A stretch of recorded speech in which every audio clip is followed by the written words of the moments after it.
መቼ እንደምንሞት አናውቅም። የት እንደምንሞት በምን እንደምንሞት አናውቅምና ምን አለ እግዚአብሔር? ተዘጋጅታችሁ ኑሩ። ተዘጋጅቶ የኖረ ሰው ሞት አይባል አረፈ ነው የሚባለው። ምክንያቱም ሞቶም ሙሰለ ጻድቃን ሕይወቶም ውእቱ ይላል። የጻድቃን ሞታቸው ሕይወታቸው ወደ ሕይወት ነው የሚሄዱት፣ ወደ ዘላለም ሕይወት ነው የሚሄዱትና ስለዚህ ጻድቅ ሆኖ መኖር ተዘጋጅቶ መኖር እንደሚገባ አንደኛው ይሄ ነው። እንዴት እንዘጋጅ የሚለው ነው። እንግዲህ ተዘጋጅ ተብለናል። እንዴት እንዘጋጅ ሲባል የመጀመሪያው ዝግጅት መታረቅ ነው። መታረቅ ያስፈልጋል።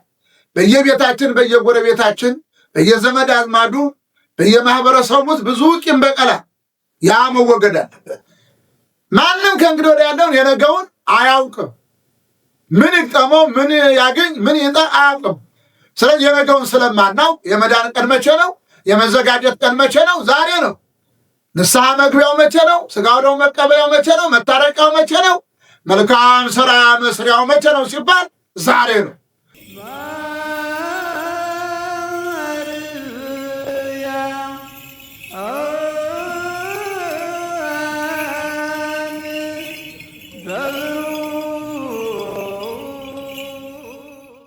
በስመ አብ ወወልድ ወመንፈስ ቅዱስ አሃዱ አምላክ አሜን። በመላው ዓለም የምትገኙ የልዑል እግዚአብሔር ልጆች፣ አባቶች፣ እናቶች፣ ወንድሞች፣ እህቶች እንዲሁም ሕፃናት አንድ አምላክ በሚሆን በአብ በወልድ በመንፈስ ቅዱስ ስም እንደምን ከረማችሁ?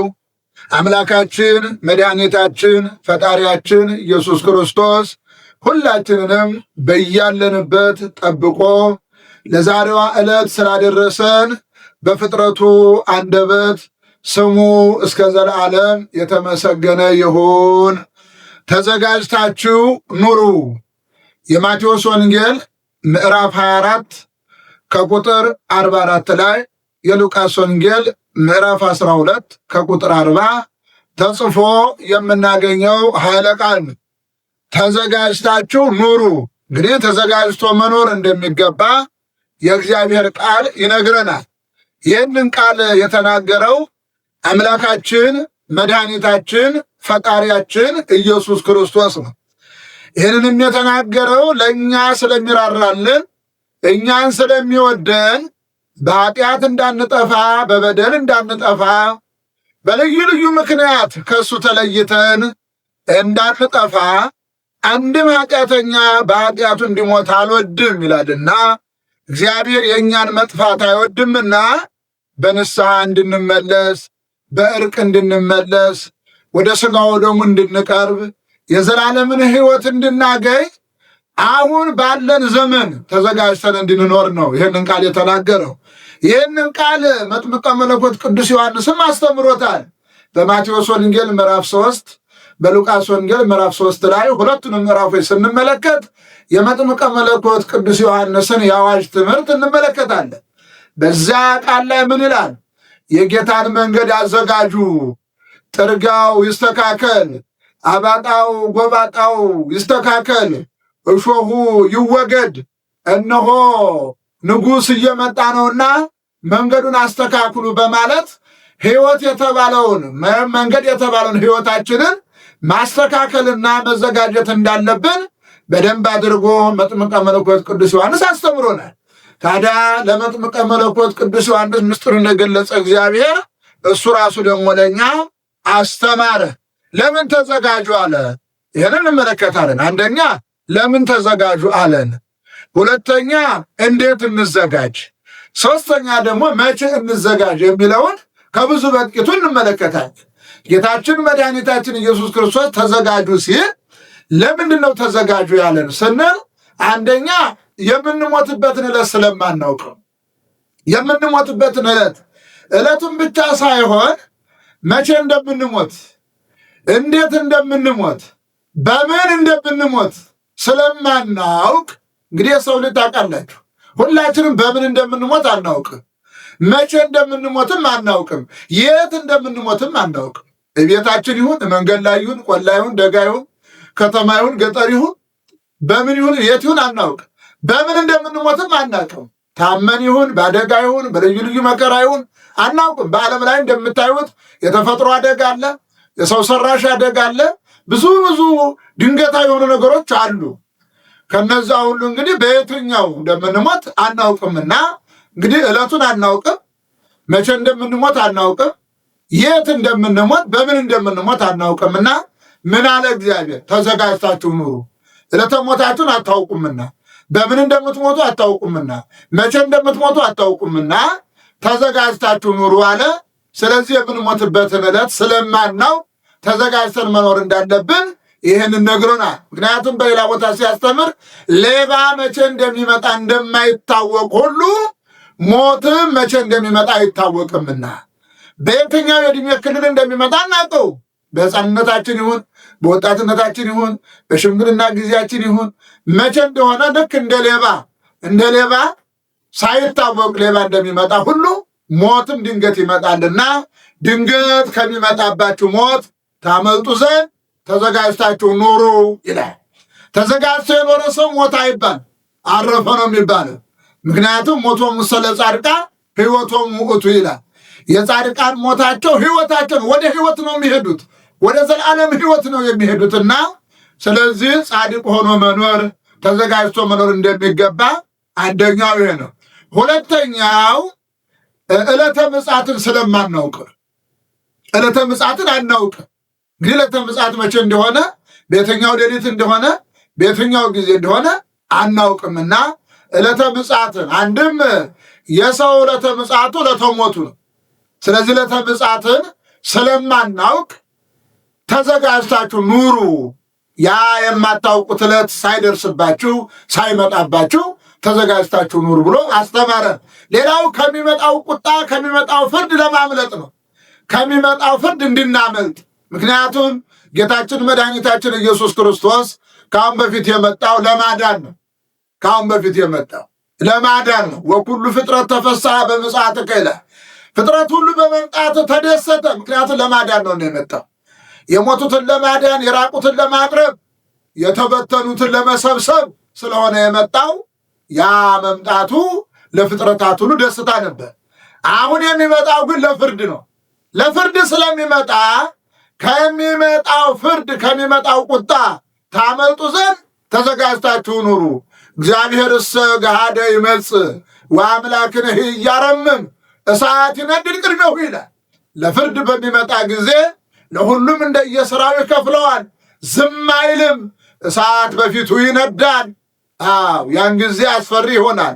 ስለዚህ ከሚመጣው መከራ ታመልጡ ዘንድ ተዘጋጅታችሁ ኑሩ አለ። ከሚመጣው ፈተና፣ ከሚመጣው መከራ፣ ከሚመጣው ፍርድ፣ ከሚመጣው መቅሰፍ ታመልጡ ዘንድ ትድኑ ዘንድ ተዘጋጅታችሁ ኑሩ ይላል። ሌላው ቀጥሎ ተዘጋጅታችሁ ኑሩ ያለበት ምክንያት የክብር ትንሣኤን እንድንነሳ፣ የክብር ትንሣኤን እንድንነሳ። ምክንያቱም በሐሳር በመከራ በሞት የሚነሱ አሉና፣ ነገር ግን ተዘጋጅተው የኖሩ ሰዎች የክብር ትንሣኤን ይዘው ይነሳሉ። በክብር ይነሳሉ። እንደ ፀሐይ አብርተው እንደ ከዋክብት ደምቀው ይነሳሉና በክብር እንድንነሳ የክብር ትንሣኤን እንድናገኝ ተዘጋጅታችሁ ኑሩ ብሎ አስተማረን ማለት ነው። ሌላው መንግሥተ ሰማያትን እንድንወርስ ነው። ተዘጋጅታችሁ ኑሩ ያ ምክንያቱም ያልተዘጋጀ ሰው መንግሥተ ሰማያትን አይወርስም። የተዘጋጀ ሰው ግን ራሱን ያዘጋጀ ሰው፣ ራሱን የእግዚአብሔር ልጅ ያደረገ ሰው፣ ራሱን ከእግዚአብሔር ጋር ያኖረ ሰው መንግሥተ ሰማያትን ይወርሳልና ከዚህ የተነሳ ለምን ተዘጋጁ አለ ስንል እነዚህን ከብዙ በጥቂቱ እንመለከታለን ማለት ነው። ዕለተ ሞታችንን ስለማናውቅ፣ ዕለተ ምጽአትን ስለማናውቅ ከሚመጣው ፍርድ ለማምለጥ የክብር ትንሣኤን ለማግኘትና መንግሥተ ሰማያትን ለመውረስ ተዘጋጁ አለ። በዚህ መልኩ እናየዋለን። ስለዚህ ሁላችንም ያዘዘን እግዚአብሔር ነው፣ ያስተማረን እግዚአብሔር ነው፣ የመከረን እግዚአብሔር ነው፣ የጠራን እግዚአብሔር ነው። እንዳንሞት የራራልን መንገዱን ያሳየን እግዚአብሔር ነውና ተዘጋጅተን ልንኖር ይገባል ነው። እንዴት እንዘጋጅ የሚለው ነው። እንግዲህ ተዘጋጅ ተብለናል። እንዴት እንዘጋጅ ሲባል የመጀመሪያው ዝግጅት መታረቅ ነው። መታረቅ ያስፈልጋል። በየቤታችን በየጎረቤታችን በየዘመድ አዝማዱ በየማህበረሰቡ ውስጥ ብዙ ቂም በቀላ ያ መወገድ አለበት። ልጄ ሆይ ልብህን ስጠኝ ይላል እግዚአብሔር። ሌላውን ከመስጠታችን በፊት አስራት በኩራቱን፣ ገንዘቡን፣ ምስጋናውን ሁሉን ከማቅረባችን በፊት መታረቅ እንዳለብን፣ ልባችንን ለእግዚአብሔር ንጹሕ አድርገን መስጠት እንዳለብን የእግዚአብሔር ቃል ይናገራል። ስለዚህ መታረቅ ነው። ማቴዎስ ላይ ምን ይላል? እነሆ መባህን ልታስገባ በመጣህ ጊዜ በወንድምህ ላይ አንዳች ነገር ቢኖር መባውን ገና ሳታስገባ እዛው አስቀምጠ መጀመሪያ ከወንድምህ ታረቅ። ከወንድምህ ታረቅ። ከዛ በኋላ ከወንድምህ ከታረክ በኋላ ንጹሕ ልብ ይዘህ መባህን አስገባ ይላል። ተመልከቱ። ስለዚህ አገልግሎቱ ሁሉ በፍቅር ነው መሆን ያለበት። ቅዳሴው በፍቅር ነው መሆን ያለበት። ማህሌቱ በፍቅር ነው መሆን ያለበት። ትምህርቱ በፍቅር ነው መሆን ያለበት። ዝማሬው፣ ማንኛውም መንፈሳዊ አገልግሎት በፍቅር በንጹሕ ልብ ነው መሆን ያለበት። ይሄ ሲሆን ነው እግዚአብሔር የሚቀበለው። ስለዚህ እንዴት እንዘጋጅ ለሚለው መጀመሪያ መታረቅ ነው። ልባችንን ንጹሕ ማድረግ ነው። ፍቅር ይዘን ነው መቅረብ ያለብን። ምክንያቱም እግዚአብሔር ፍቅር ነው ይላል። እግዚአብሔር ፍቅር ነው። ፍቅር የሌለው እግዚአብሔርን አያውቅም ይላል። ፍቅር የሌለው እግዚአብሔርን አያውቅም። ታዲያ እግዚአብሔርን ሳያውቁ አገልግሎት አለ እንዴ? እግዚአብሔርን ሳያውቁ ቅዳሴ አለ እንዴ? እግዚአብሔርን ሳያውቁ ማህሌት አለ እንዴ? እግዚአብሔርን ሳያውቁ ትምህርት አለ እንዴ? እግዚአብሔርን ሳያውቁ መዝሙር አለ እንዴ? የለም። መጀመሪያ እግዚአብሔርን ማወቅ ያስፈልጋል። የጥበብ መጀመሪያ ምንድን ነው? እግዚአብሔርን መፍራት ነው አይደል? የጥበብ መጀመሪያ፣ የእውቀት መጀመሪያም እግዚአብሔርን ማወቅ ነው። የፍቅር መጀመሪያም እግዚአብሔርን መውደድ ነው። ስለዚህ ሁላችንም ታርቀን በፍቅር በንጹሕ ልብ ወደ እግዚአብሔር መቅረብ እንዳለብን እግዚአብሔር ይናገራል ማለት ነው። እና እንዴት እንዘጋጅ ሲባል የመጀመሪያው መታረቅ ነው። ሁለተኛው ንስሐ መግባት። ንስሐ መግባት ይህንንም ያስተማረ እሱ ነው። የትምህርቱ ርዕስ ሁሉ ማቴዎስ 4 ላይ እንደተጻፈው ንስሐ ግቡ መንግሥተ ሰማያት ቀርባለችና ንስሐ ግቡ ብሎ የትምህርቱን ርዕስ ያደረገው ይሄ ነው። መጥምቀ መለኮት ቅዱስ ዮሐንስም ይህን ርዕስ ያደረገው የንስሐ ስብከት እየሰበከ መጣ ይላል። ስለዚህ ንስሐ መግባት ነው አንደኛው ዝግጅት ማለት ነው። ንስሐ መግባት ምክንያቱም በሐሳብ፣ በንግግር፣ በተግባር በእነዚህ በሦስቱም አቅጣጫዎች ኃጢአት ሊገጥመን ይችላል። ብዙ ደካማ ጎን ሊገጥሙን ይችላል። ስለዚህ በሐሳብ እንግዲህ አትመኝ ይላል። የሐሳብ ኃጢአት ነው እሱ። እንደገና ደግሞ በሐሰት አትናገር ይላል። የንግግር ኃጢአት። አትስረቅ ይላል። የተግባር ኃጢአት። ስለዚህ ከሐሳብ ኃጢአት፣ ከንግግር ኃጢአት፣ ከተግባር ኃጢአት ተመልሰን ንስሐ በመግባት ራሳችንን ማዘጋጀት አለብን እና ሁለተኛው መዘጋጀት ንስሐ መግባት ነው። እንዴት እንዘጋጅ ለሚለው ማለት ነው። የመጀመሪያው መታረቅ ነው። ሁለተኛው ንስሐ መግባት ነው። ሶስተኛው መጾም፣ መጸለይ፣ መስገድ ነው። እግዚአብሔር በቤተ ክርስቲያን አማካኝነት 7ቱን አጽዋማት ሰጥቶታል። መጾም አለብን። በእነዚህ አጽዋማት ደግሞ መስገድ አለብን፣ መጸለይ አለብን። መጽሐፍ ዘጾመ ወጸለየ ወሰአለ እሙነ ይነስእ እሴቶ ይላል። የጾመ የለመነ የጸለየ እውነት እውነት እላችኋለሁ የዘላለምን ሕይወት ያገኛል፣ ዋጋውን ያገኛል። ከእግዚአብሔር የምናገኘው ዋጋ፣ መልካም ዋጋ የዘላለምን ሕይወት ማግኘት ነው፣ መንግሥተ ሰማያትን መውረስ ነው። ስለዚህ ዘጾመ ወጸለየ ወሰአለ እሙነ ይነስእ እሴቶ እግዚአብሔር ይቤ ይላል። እግዚአብሔር አለ የጾመ የጸለየ የለመነ እውነት እላችኋለሁ ዋጋውን ያገኛል ይላልና፣ ስለዚህ የዘላለም ሕይወት ለማግኘት መጾም፣ መጸለይ፣ መለመን፣ መስገድ የመሳሰሉትን መንፈሳዊ መስዋዕቶችን ማቅረብ ያስፈልጋል። ይሄ ነው ማቅረብ ያስፈልጋል። እነዚህ የምንድንባቸው መንገዶች ናቸው ማለት ነው። ቀጥሎ እንዴት እንዘጋጅ ሲባል ሥጋ ወደሙ መቀበል። ሥጋ ወደሙ መቀበል ራሱ ሲያስተምረን ሰው የሆነ ሁሉ ራሱን አዘጋጅቶ ሥጋ ወደሙን መቀበል እንዳለበት ሲያስተምር ሥጋዬን የበላ ደሜን የጠጣ የዘላለም ሕይወት አለው ይላል። የዘላለም ሕይወት አለው ይላል። በኋላም በክብር አስነሳዋለሁ ይላል። ሥጋዬን የበላ ደሜን የጠጣ ከኔ ጋር ይኖራል፣ እኔም ከእርሱ ጋር እኖራለሁ ይላል። ተመልከቱ። ስለዚህ ሥጋ ወደሙ መቀበል መዘጋጀት ነው። ስለዚህ ሁላችንም ሕፃናቱም፣ ወጣቶቹም፣ ሽማግሌዎቹም፣ ወንዶቹም፣ ሴቶቹም፣ ሀብታሞችም፣ ድሆችም ሁላችንም ንስሐ እየገባን እየታረቅን ራሳችን እያዘጋጀን ንጽሕናችን ጠብቀን ስጋው ደግሞ መቀበል ያስፈልጋል። ስለዚህ ስጋው ደግሞ መቀበል መዘጋጀት ነው ማለት ነው። መዘጋጀት ልንዘጋጅ ይገባል። ተዘጋጅታችሁ ኑሩ ያለው ለዚያ ነው። እና እንዴት እንዘጋጅ ለሚለው እንግዲህ ተመልከቱ። የመጀመሪያው መታረቅ ነው። ሁለተኛው ንስሐ መግባት ነው። ሶስተኛው መጾም፣ መጸለይ፣ መስገድ ነው። አራተኛው ስጋው ደግሞ መቀበል። ስጋው ደግሞ መቀበል። ስጋው ደግሞ ለሁሉም ነው የተሰጠው ማለት ለሰዎች ማለት ነው።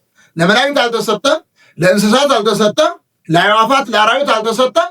የተሰጠው ለማን ነው? ለእኛ ለሰዎች ነው። ለምን? እንድንድን ልጆቹ አድርጎ ስለፈጠረን፣ በአርአያው በአምሳሉ ስለፈጠረን፣ ራሱን አስመስሎ ስለፈጠረን ራሱን ደግሞ ሰጠን። ተመልከቱ፣ እግዚአብሔር ለእኛ ያደረገው ድንቅ እኮ ነው።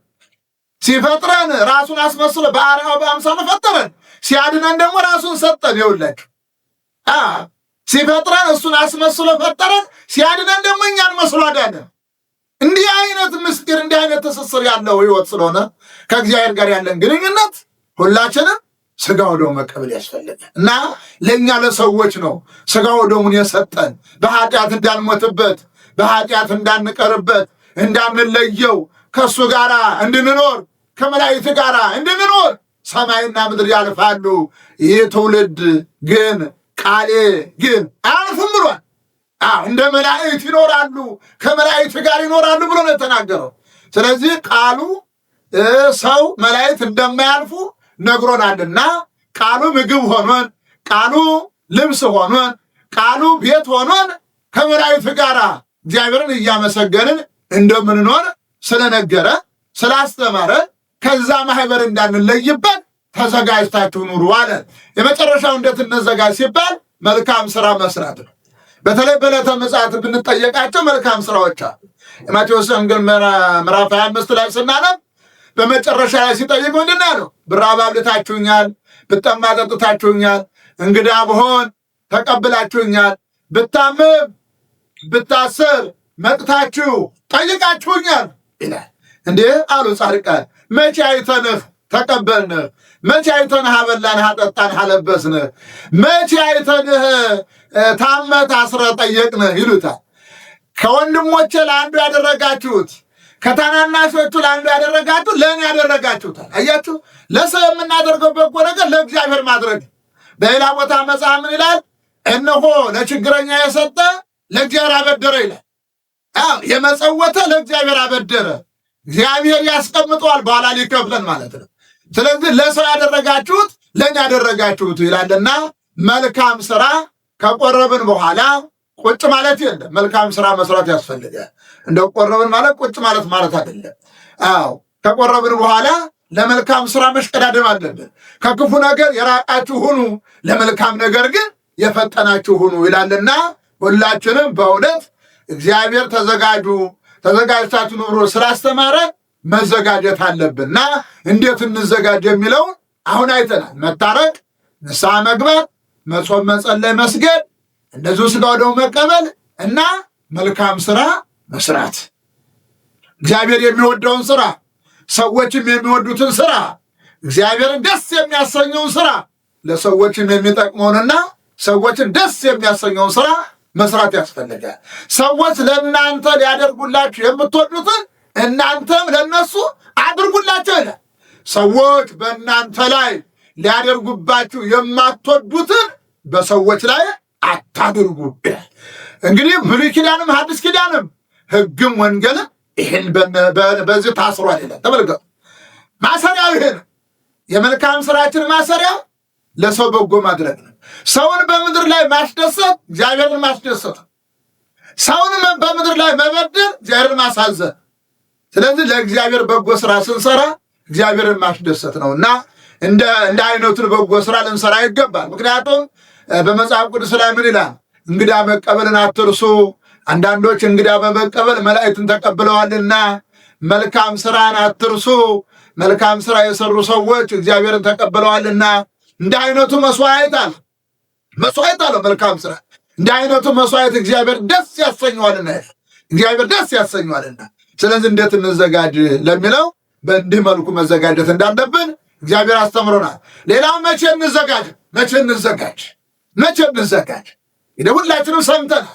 ሕፃናቱም፣ ወጣቶቹም፣ ሽማግሌዎቹም፣ ባለስልጣናትም፣ ህዝቡ ሁላችንም ሰምተናል። ይህን ቃል በየጊዜው ይነገራል። በየአብያተ ክርስቲያናቱ፣ በየገዳማቱ፣ በየጉባኤያቱ ይነገራል። መቼ እንዘጋጅ? የትልቅ ጥያቄ። መቼ እንዘጋጅ ለሚለው የእግዚአብሔር ቃል ምን ይላል? የመዳን ቀን ዛሬ ነው፣ እሱም አሁን ነው ይላል። የመዳን ቀን ዛሬ ነው፣ እሱም አሁን ነው። ተመልከቱ፣ አሁን ነው። ምክንያቱም ከአሁን በኋላ ያለውን አናቅም፣ እኛ የነገውን አናቅም። ስለዚህ የመዳን ቀን ዛሬ ነው፣ እርሱም አሁን ነው ይላል። ስለዚህ ከአሁኗ ደቂቃ ከአሁኗ ሰዓት ጀምሮ መዘጋጀት አለብን።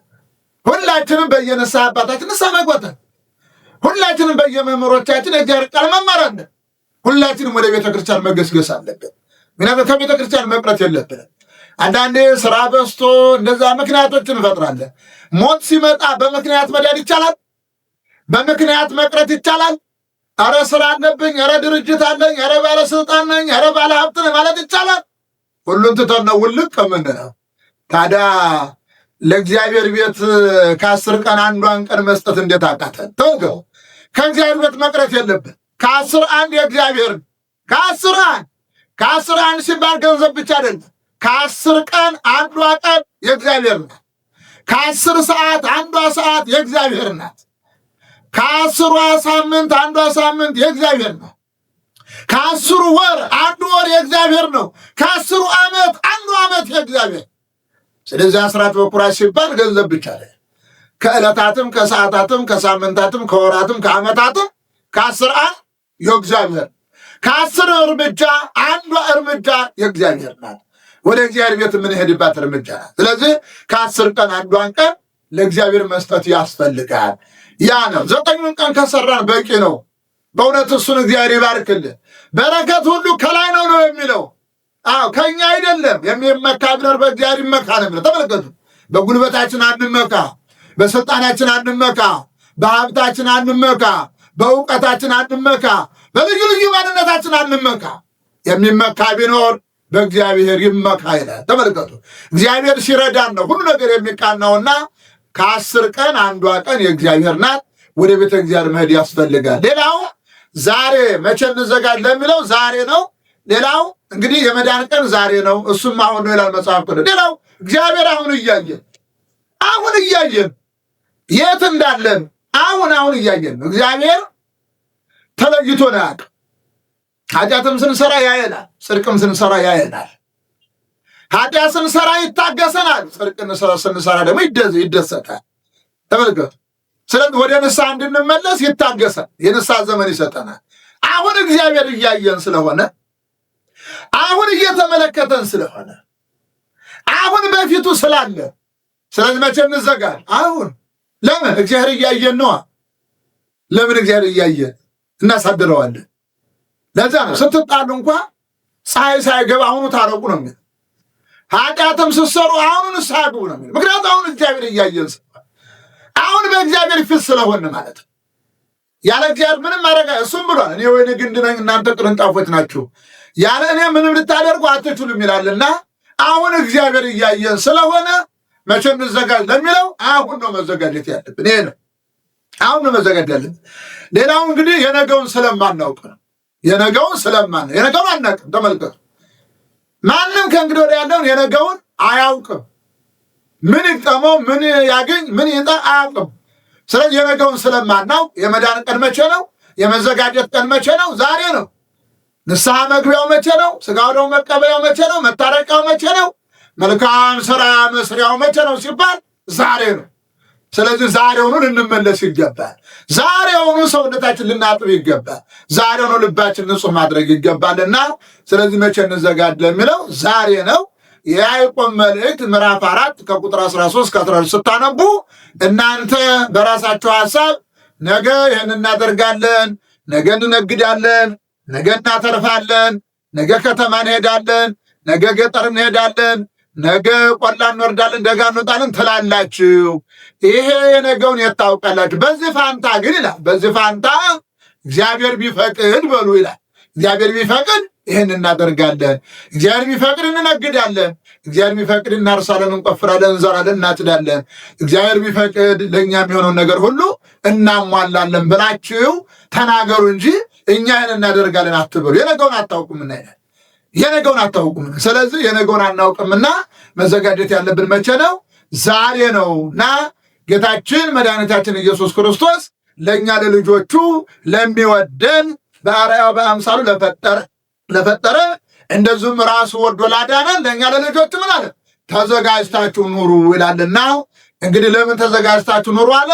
የምንሞትበትን ዕለት ስለማናውቅ፣ ዕለተ ምጽአትን ስለማናውቅ፣ ከሚመጣው ፍርድ ለማምለጥ፣ የክብር ትንሣኤን ለማግኘት፣ መንግሥተ ሰማያትን ለመውረስ ተዘጋጁና ኑሩ አለ። እንዴት እንዘጋጅ? መታረቅ፣ ንስሐ መግባት፣ መጾም፣ መስገድ፣ መጸለይ፣ እንደገና ደግሞ ሥጋው ደግሞ መቀበል እና መልካም ስራ መስራት። ይህ መዘጋጀት ማለት መቼ እንዘጋጅ? ዛሬ፣ አሁን። ለምን? አሁን በእግዚአብሔር ፊት ስላለ። ለምን? የነገውን ስለማናው። ስለዚህ ሁላችንም ዛሬውኑ ተዘጋጅተን ንስሐ መግባት፣ መታረቅ፣ ሥጋው ደግሞ መቀበል ያስፈልጋልና ሁላችንም አምላካችን ያዘዘን ስለሆነ እኛም የእሱ ልጆች ስለሆን ትእዛዙን መፈጸም ስላለብን ተዘጋጅታችሁ ኑሩ የሚለውን ትእዛዝ መፈጸም ይጠበቅብናል። እሱ ያዘዘንን ትእዛዝ ፈጽመን ሕጉን ጠብቀን ንስሐ ገብተን ታርቀን ሥጋው ደግሞ ተቀብለን መልካም ሥራ ሰርተን የመንግሥተ ሰማያት ወራሾች እንድንሆን የአምላካችን መልካም ፈቃድ ይሆንልን። ወስብሐት ለእግዚአብሔር።